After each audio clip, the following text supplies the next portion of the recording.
Okay, now we're live again at the New York Times Travel Show. This is Paige Totaro from all over the map, and I'm talking with Andrea Fellman from Twist Travel Magazine. Hello. Which is a gorgeous magazine. Yes. You guys have just launched. Yes, we just launched Twist Travel Magazine. It's a family travel magazine, and it's a quarterly print magazine, but you can also view it digitally. And you can visit twisttravelmag.com to sign up to get our emails and get the digital copy, or you can order to have it at home to read it.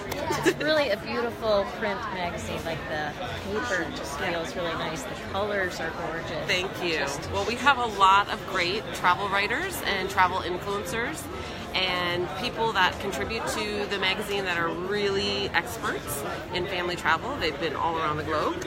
And so really it's the team that puts it together, that fills the pages with the content, that makes this magazine so special. So we're really proud of it. It's wonderful. And we should mention, I said we're at the New York Times Travel Show. We decided to come record over here next to Escape camper vans. So I have been wandering the show today, and nothing that exciting has jumped out to me. I mean, of course, all the destinations, it's a travel show, but I'm in the family pavilion, and I stumbled upon these Escape camper vans, and they're for families, and you can rent them, and they're these ginormous vans, and they have like a table inside, they have seats that go back, and in the back, I don't know if you want to move, but there's an entire kitchen in the back. Oh, let's So- go look at the kitchen. Where are you in New York? Oh, wow. So these are for families to rent and do, epic road trips for. And I think they're so cool. They started in Los Angeles, and now they have 10 locations. And this is a commercial for them because know, I'm you so should be a excited. commercial. I'm like, I want to rent one of these. And they're all custom painted. So every single van that they have is custom painted by a local artist, which I think is so cool. And then, this is the kitchen that comes with the van. And then look up top. Yeah, up top, this is, they were telling me that this is an actual additional add-on, but if you add this on, then this camper van will sleep up to 5 people. Wow. So a family could sleep in there. Or you could just rent this van to do a road trip, and you can still stay at hotels, of course. Right. But what they've done, I think, is really, really unique. So anyway, this is my little gem of the show. And this I is love like it. a kitchen? Yeah. I've done camper van rentals in Hawaii, and New Zealand, and Thailand, Ooh. which is a place where they don't have a lot of camping infrastructure. Okay. And people did what you were mentioning. Yeah. Travel around in the camper during the day, and then they would park like in a family hotel, Right. and use the shower and facilities yeah. stuff at the Some family people hotel. aren't about sleeping on the beach and Right. sleeping in the van, but if you are adventurous and you like that kind of thing, you can just sleep in the van or go to a hotel. Right. But yeah, Whatever. it's cool. It's flexible. I know, I love it. But the reason I wanted to talk to you Okay. today was not because About of these the vans, camper van. which are cool, but you have some really cool background in family travel, and you've been an expat in a couple of different places. Yes. You've been on TV. Yeah.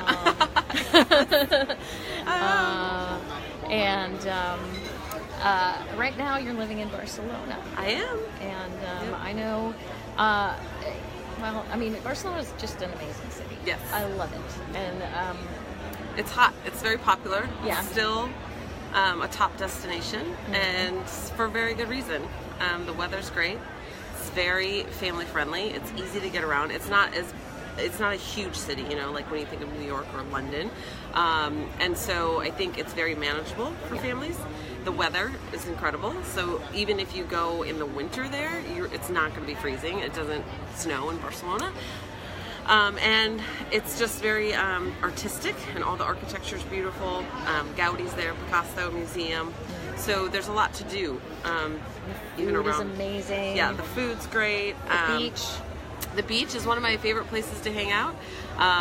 It's a lot. They have a beautiful promenade down in Barceloneta, and people are always down there rollerblading, biking, scootering, like running. It's just really, and it's right from the city. So that's why I love it too. It's still, you get the urban kind of lifestyle and the European lifestyle, but you still have this beautiful beach and coastline. Yeah, So. it just seems like a really just very livable place. Yes, it is.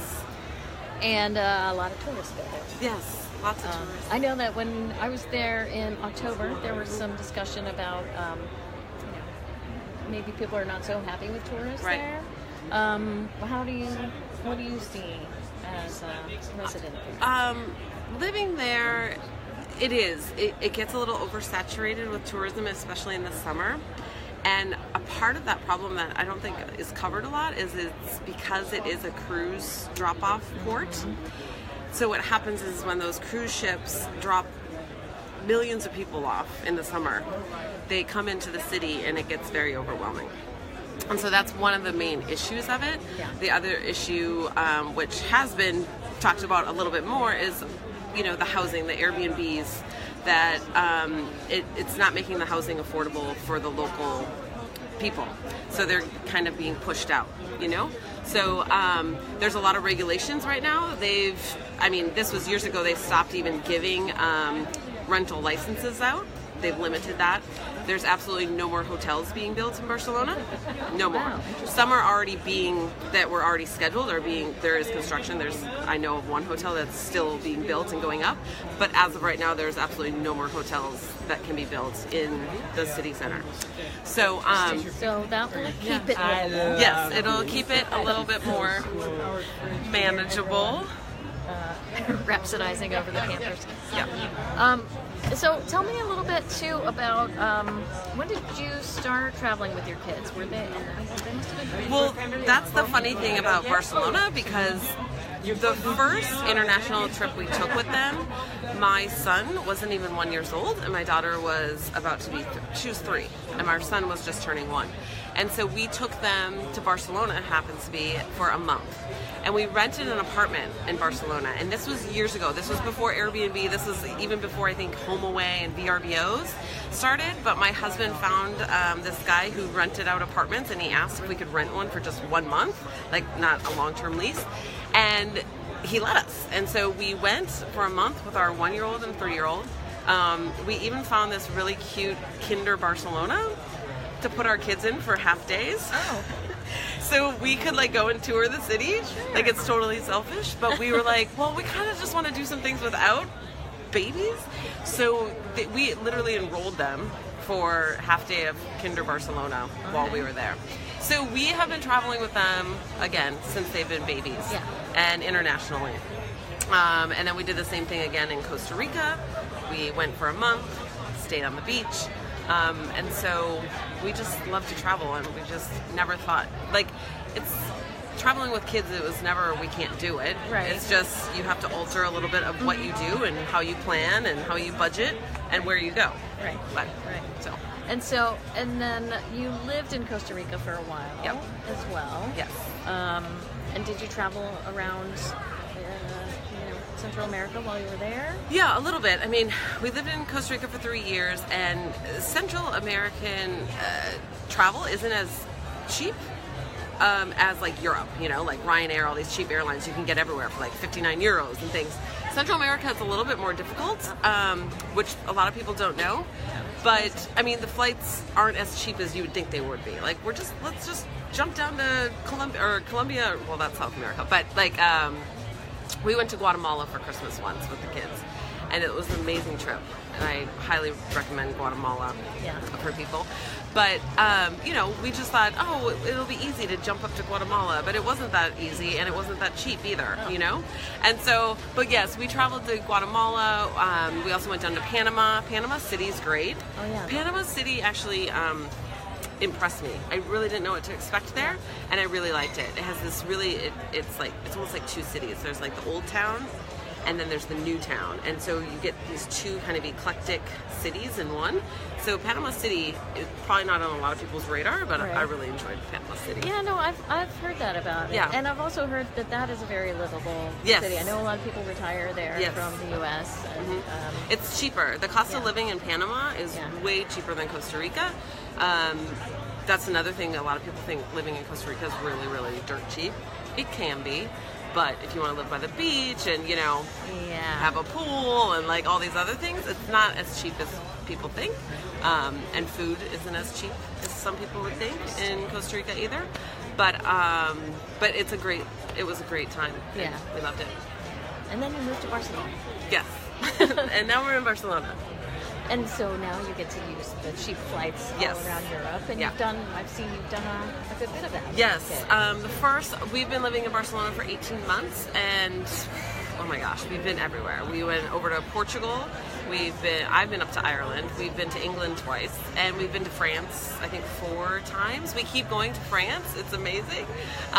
We even got up to Stockholm for like a short weekend.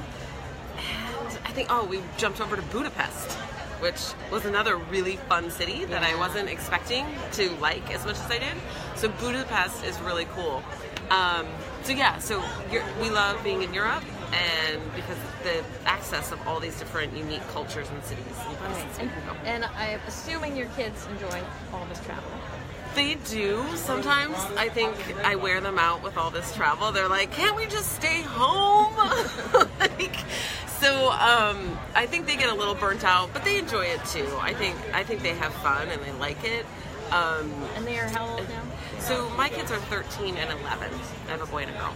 Great. So they're a little bit older, and it's a good age. You know, they're pretty self-sufficient, and they've gotten to the age where we did a walking tour in Lisbon, and it didn't kill them. And they understood, and they got the history of Lisbon, and I think they understood the city a little bit more because they were able to hear about it. Right. So yeah. Nice. Well, do you have any tips for people about traveling with the kids anywhere, not just Barcelona? My biggest tip for traveling Saying hi to my with sister. kids, my biggest tip is you do not have to do everything. You do not have to do everything everyone tells you to do on the internet. You do not have to run around London and do 50 things. Like, you just need to pick a few things that you want to do, and then let the rest of your trip kind of unfold. And because I think when people have too much of a packed itinerary, they don't leave the trip having really a full understanding. They didn't have time to just digest the city, They didn't have time to just relax and watch the people go by, So that would be my suggestion is, my husband and I, we like to say that we like a little bit slower travel, Like, we don't rush around. We don't have to see everything everyone tells you about. We just want to enjoy the trip and let it kind of unfold a little bit. I mean, of course, big things you have to plan and make, get tickets for ahead of time and things like that. But Right. but it doesn't have to be like by the hour, every hour, And the kids don't like that stuff either, They need time. You want to take them to every church? Yeah, in no, Paris? yeah. Every No, museum in they do- Paris? no, I they don't remember want when we were in Paris with our girls and we went to the Musée d'Orsay, which is lovely. Beautiful. And they enjoyed it, or they tolerated it. And then we were walking toward the Louvre, and they saw the size of the Louvre, and they're No, can't do it. not going. We just go sit in a cafe. It was funny because we went to London and we did some of the big things. But on the last day we had a little time, and I was like, oh, what should we do? And I was like looking, and the kids were just like, let's go back to St. James Park. All they wanted to do was go to St. James Park, wander around, and then there was a really nice park there, and before you get to Buckingham Palace. And there was a little place that you could get waffles and coffee, and they just wanted to go back and get waffles and play at the park. And that's okay. And that's okay. And I was like, you know what? That's what we should do, Like, I didn't have to, cram something else in. We just went and strolled through the park again and, enjoyed ourselves, soaking in the culture Right, in a yeah. different way. Yeah. So that would be my biggest suggestion. Thank you so much. You're welcome. Thanks for having me. Sure. Okay. And say goodbye to the Escape Bye. Camper van Yes. and the rest of the New York Times travel show. I know. Behind me. We're in the family pavilion, which is kind of quieter Yeah, than it's the very rest. quiet. I but, thought it was going to be all crazy in the family tomorrow. pavilion. Yeah. Today's the trade Oh, yeah. day, so there Today's, really aren't press very and- many kids. Yeah. A lot of travel agents are here talking to people, and Yeah, but people like us. tomorrow and Sunday, Yes. anybody can come and explore all the world, basically. Yes, All in the all Javits Center. In the Javits Center. Or you can go to the boat show or the Broadway Oh, Con yeah, that the are boat also show's happening, too. in the Javits Center. All right, well, I'm going to sign off now, but thanks for joining, and thank you, Bye. Andrea.